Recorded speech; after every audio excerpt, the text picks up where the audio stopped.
Hello friends, I am so glad to have you back for another video in this series. Welcome back to Infodatamatrix, where we talk about practical AI systems architecture.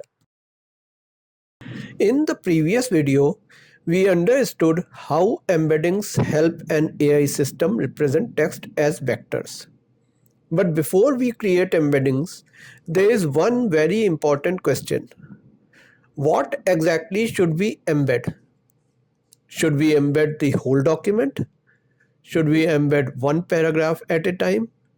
Should we split by fixed size? Should we keep overlap between chunks? Or should we split based on meaning? This decision is called chunking. And chunking is one of the most important steps in a RAG system. Because embeddings do not work on the entire idea of a document magically. Embeddings work on the text we give them. So if we give poor chunks, we get poor retrieval. And if retrieval is poor, the final answer will also be weak.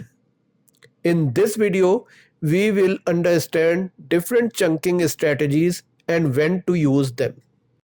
Let me start with the most important point. Chunking directly affects retrieval quality. When a user asks a question, the system does not search the original document directly. It searches chunks. Each chunk is converted into an embedding and stored in a vector database. Later, the user question is also converted into an embedding. Then, the vector database tries to find the most similar chunks. So, the quality of retrieval depends on the quality of the chunks. If a chunk is too large, it may contain too many ideas. If a chunk is too small, it may not contain enough context. If a chunk is cut at the wrong place, it may lose meaning.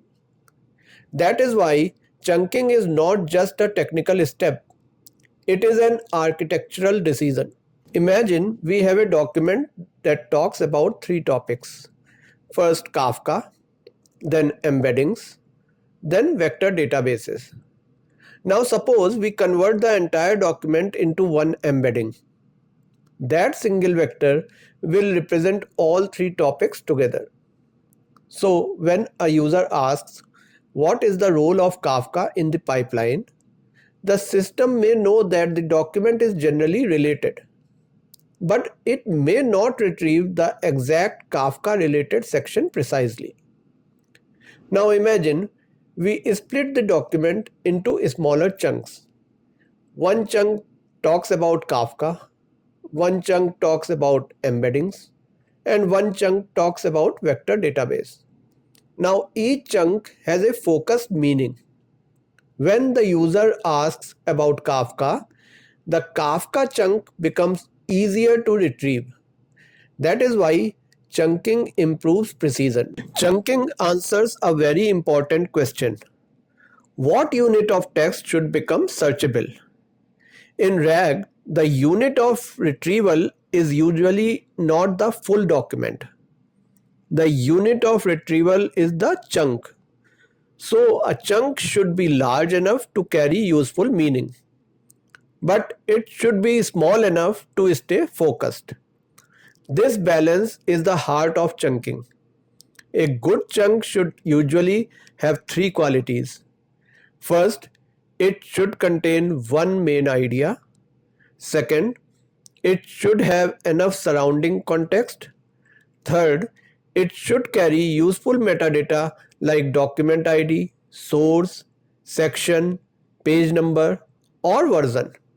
When these things are done properly, retrieval becomes much more accurate. Now let's talk about various strategies of chunking. The simplest strategy is to treat the whole document as one chunk. This means the entire document becomes one embedding. This may work for very small documents. For example, a short FAQ answer, a small note, or a tiny product description. But for large documents, this strategy is usually weak. Why? Because one document may contain many ideas. If the document talks about Kafka, embeddings, and quadrant, API gateway, and security, one embedding will mix all those meanings together. The vector becomes too broad, so retrieval becomes less precise. This is like asking someone to summarize an entire book with one keyword. You may get the general topic, but not the exact answer. So, whole document chunking is simple, but it is not usually suitable for serious RAG systems. The next strategy is fixed size chunking. This is one of the easiest strategies to implement. We simply split the document after a fixed number of words or tokens. For example, every chunk may contain around 40 words, 200 words, or 500 tokens. But fixed size chunking has one problem. It does not understand natural language. It may split text in the middle of a sentence. It may split a paragraph before the idea is complete. So fixed size chunking is simple and predictable, but it may cut meaning at the wrong place. The next strategy is overlapping chunks. Overlapping chunks solve part of the boundary problem. Instead of making each chunk completely separate, we repeat a small portion of the previous chunk in the next chunk. For example, chunk 1 may contain words 1 to 40, and chunk 2 may contain words from 31 to 70. So words 31 to 40 appear in both chunks. This overlap acts like a safety margin. It helps preserve meaning when an important idea sits near the edge of a chunk. In our current demo, we use chunk size is equal to 40 and overlap is equal to 10. That means every new chunk carries some context from the previous chunk. This improves retrieval quality, especially for ideas that cross chunk boundaries. But we must be careful. Too much overlap creates duplicate content. It increases storage size, and it may also return very similar chunks during retrieval. So overlap is useful, but it must be balanced. A better strategy than blindly cutting by word count is sentence-based chunking. In this strategy, we first identify sentence boundaries, then we group sentences together until the chunk reaches a reasonable size. This avoids cutting sentences in the middle. Sentence-based chunking is useful for blogs, articles, documentation, and educational content. It respects natural language better than simple fixed-size chunking. For example, instead of cutting after exactly 40 words, the chunker waits until a sentence ends. This makes each chunk more readable and more meaningful. For many RAG systems, sentence-aware chunking is a better next step after fixed-size chunking. Another common strategy is paragraph-based chunking. In many documents, a paragraph already represents one complete idea. So instead of splitting by word count, we split by paragraphs. This works well when the document is well structured. For example, technical documentations, knowledge base articles, reports, policy documents, and training material. But paragraph based chunking also has limitations. Some paragraphs are very short, some paragraphs are very long. A very short paragraph may not contain enough context. A very long paragraph may contain multiple ideas.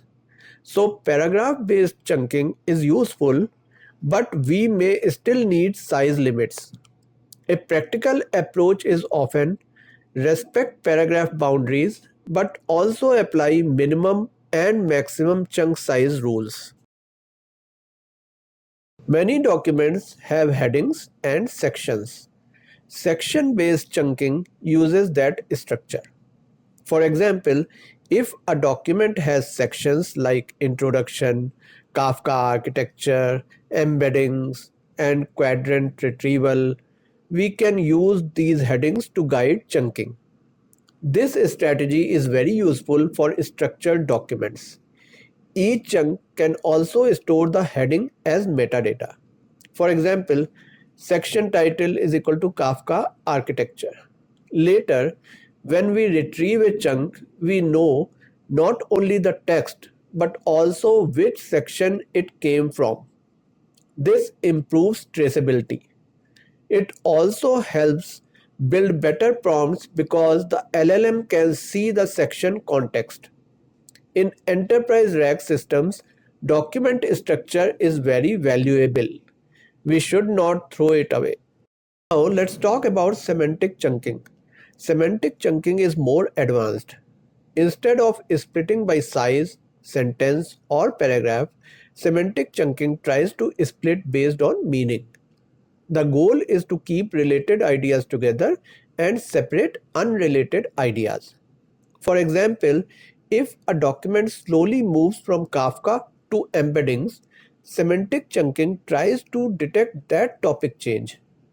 The Kafka related sentences stay together.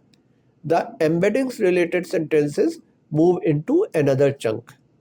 This can improve retrieval quality because each chunk becomes a stronger unit of meaning. But semantic chunking is also more complex. It may require embeddings, similarity checks, language models, or specialized libraries. So, for a beginner demo, fixed size chunking with overlap is a good start. But for production systems, semantic chunking is often worth exploring. Metadata aware chunking is one of the most important ideas for enterprise RAG. A chunk should not only be text, a chunk should also carry metadata. Metadata tells us where the chunk came from. For example, which document does this chunk belong to, which file it belongs to, which page number, which section, which version, which user uploaded it, which tenant owns it, who is allowed to access it. This becomes extremely important in real systems. Suppose two users upload different documents. When user A asks a question, the system should not retrieve chunks from user B's document. That is not just a retrieval issue, that is also a security issue. So, metadata aware chunking prepares the system for filtering, access control, auditing, and traceability. In our current code, we already store metadata like document ID, file name, chunk index, version, and source. That is a good foundation. How do we choose the right chunking strategy? Start by asking a few practical questions. What type of document are we processing? Is it a short FAQ, a long PDF, a policy document, a technical manual, or a legal contract? How long are the documents? What kind of questions will users ask? Will users ask broad questions or very specific questions? Do we need page numbers or section references? Do we need user level or tenant level access control? What is the token limit of the embedding model? What is the context limit of the LLM? These questions matter because chunking affects cost, speed, storage, retrieval quality, and answer quality. Good chunking is not random. Good chunking is designed based on the use case. In this video, we understood different chunking strategies and why chunking is such an important design decision in RAG. Now we are ready to move to the next step. In the next video, we will use our pipeline to take a document, pass it through Kafka, create chunks, generate embeddings, and store those embeddings inside Quadrant. If you found this video useful, please like, share, and subscribe to Infodatamatrix for more practical content on AI systems architecture. And do let me know in the comments what production challenges have you faced in AI systems and what topic would you like me to break down next. Thanks for watching, and I will see you in the next video.